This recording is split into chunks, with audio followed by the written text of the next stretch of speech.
এয়া চাওক নতুন যুগৰ ফেনৰ সৃষ্টি এয়া আমাৰ বনাইছে এজন তাৰ নাম আছিল কিবা বিশ্বজিৎ এয়া চাওক নতুন যুগৰ ফেন লাইন ঠাইন নাই লাইন নোহোৱাকৈ কাৰেণ্ট নোহোৱাকৈ ফেনৰ বা হাৱা খাব পাৰিব আপুনি এয়া চাওক বহুতো আছে এইটো যিজন বনাইছে মানুহ সেইজন নাই যেনিবা এইটো ফেনৰ ফেন চাইকেলেৰে বনাইছে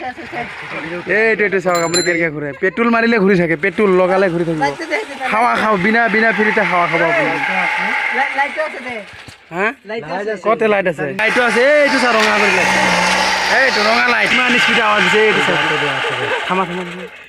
এইটো চাইছে ফেন লাইট জ্বলে এইটো এনেকৈ ঘূৰে ফেন মানে বেটাৰী নাই এয়া চাওক বেটাৰী নোহোৱা কৰি লাইট জ্বলি আছে এইটো চাইছে আপোনালোকে এইটো পেট্ৰল ঘূৰাই আছে ফেন এইটো চাই আছে আপোনালোকে এয়া চাওক কিমান স্পীডে ঘূৰি আছে এইটো চাইছে এইটো লাইট জ্বলি আছে এইটো চাওক ৰঙা কৰি লাইট জ্বলিছে এইটো চাওক যিমান পেট্ৰল মাৰিব ইমানে লাইট জ্বলিব এইটো হাৱা ফ্ৰীতে হাৱা এই আমাৰ এতিয়া লাইন নাই না ফ্ৰীতে হাৱা মানে খাব লাগে এইটো বনাইছে এনেকুৱা কৰি চাওক আপোনালোকে কি ইঞ্জাৰি বনাইছে দেই ডেঞ্জাৰ চাইকেলৰে বনাইছে তাই ডেঞ্জাৰ ব্ৰেইন তাৰ নাম বিশ্বজিৎ বৰ্মন আপোনাৰ যদি দৰকাৰ পৰে আহিবলৈ চেষ্টা কৰিব এই তাৰ মাগুৰবাৰীৰ ঘৰ উত্তৰ শালমাৰা একমখন